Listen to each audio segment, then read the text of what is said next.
మన శాసనసభ్యురాలు బంగారు ఉషారెడ్డి గారికి, మన మున్సిపల్ కౌన్సిల్ చైర్పర్సన్ పుట్టి సుజాత, అలాగే మున్సిపల్ కమిషనర్ గారికి, తహసీల్దార్ గారికి, మున్సిపల్ ఇంజనీర్ గారికి,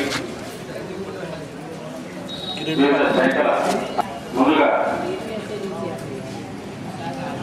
ముఖ్యమంత్రి గారి యొక్క సందేశాన్ని వినిపించడం జరుగుతుంది. దయచేసి మీరంతా సందేశాన్ని వినవలసిందిగా కోరి ప్రార్థిస్తున్నాను.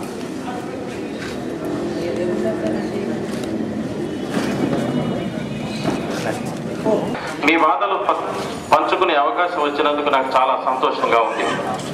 మన ప్రియతమ నాయకులు స్వర్గీయ డాక్టర్ వైఎస్ రాజశేఖర రెడ్డి ప్రజాపథం కార్యక్రమాన్ని ప్రారంభించి శిరోధార్యం. ఆయన ఆశయాలు కొనసాగించడమే నా ముందున్న తక్షణ కర్తవ్యం. మీ పట్టణ ప్రాంతాల్లో వీధి దీపాల సౌకర్యం మరియు గృహాల